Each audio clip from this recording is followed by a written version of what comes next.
खबरदार, जर हिंदू धर्माला नाव ठेवाल तर समुद्रात फेकून देईल. Give me 100 Nachiketas, I shall change the world. अशा प्रकारचे शब्द आपण ऐकतो किंवा वाचतो तेव्हा आपल्या डोळ्यासमोर एका महान व्यक्तीचे चारित्र्य उभं राहतं. ते युगपुरुष म्हणजे स्वामी विवेकानंद. सन्माननीय व्यासपीठ, उपस्थित गुरुजन आणि माझ्या बंधू भगिनींनो, स्वामी विवेकानंदांची जयंती साजरी करण्यासाठी आपण एकत्र जमलेलो आहोत. तुम्ही मला 100 नचिकेता द्या, मी संपूर्ण जग बदले. अशा प्रकारचे शब्द आपण अनेक भाषणातून ऐकले असतील, पण नचिकेता कोण होता, काय होता हे माहीत असणं गरजेचं आहे. नचिकेता हा वाजश्रवण नावाच्या तेजस्वी ऋषींचा तेजस्वी पुत्र होता.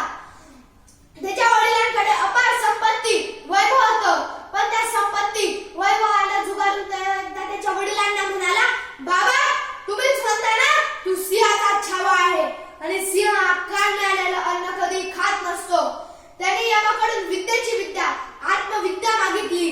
नचिकेताच्या चरित्राने प्रभावित झालेले स्वामी विवेकानंद म्हणजेच बालपणीचा नरेंद्र एखादी गोष्ट प्रत्यक्ष बघितल्याशिवाय, अनुभव घेतल्याशिवाय विश्वास ठेवायचा नाही. तो म्हणायचा, भूत कुठे आहे, भूत कुठे आहे, पिशाच मला दाखवा. एकदा नरेंद्राची परीक्षा होती. त्याच्या आदल्या दिवशी तो फिरायला गेला. तो म्हटला, त्याला कोणीतरी म्हटलं, अरे उद्या तुझी परीक्षा आहे आणि तू खुशाल बाहेर फिरतोस. तो म्हणाला, परीक्षा मी वर्षभर काय केलं याची आहे, एका दिवसाची नाही. नरेंद्रमध्ये लहानपणापासूनच आत्मविश्वास होता. एकदा एका परीक्षेत 105 प्रश्न विचारले गेले. प्रश्नपत्रिकेत लिहिलं होतं, कोणतेही 100 सोडवा.